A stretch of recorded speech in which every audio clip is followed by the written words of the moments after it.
Hi guys, thank you and welcome. We're the SA Enterprise team. We're Team 9, also called as the Big Bad Backend.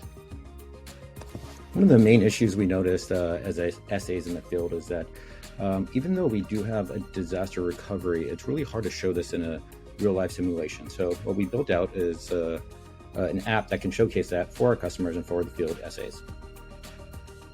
This is the architecture design. We have a control plane, which is controlled by realm functions, and it goes to the application backend written in Python, along with a very unique and inquisitive mobile app that's tied to the data API going to Atlas.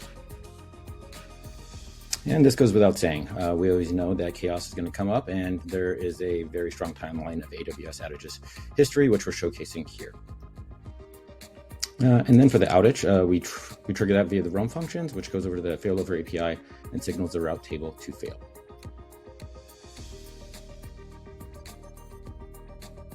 Thanks, Jake. This is Robert, and I'll be walking you through a brief demo of the disaster simulator. As you can see here, we'll show the topology of not just the Atlas cluster, but also the application.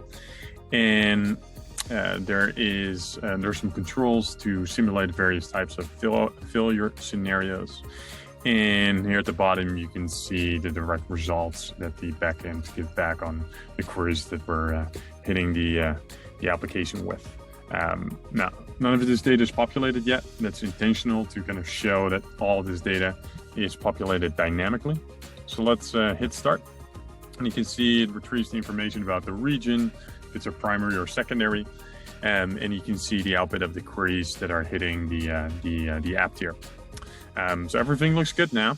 And what we'll do is we'll simulate various failure scenarios, and you can see how both the application responds, how Atlas responds, to show how Atlas handles these types of scenarios.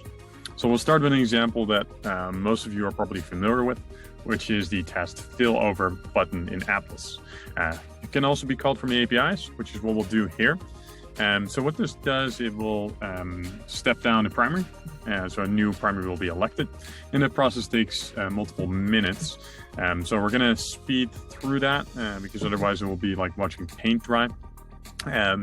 But do watch for the results at the bottom, kind of show how what the impact is of the application as we're going through a step down.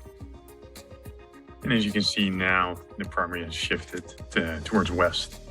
And while that happens, you can actually see in the responses here what happens to the application, and hopefully to show, thanks to retrievable reads and writes, that impact is minimal.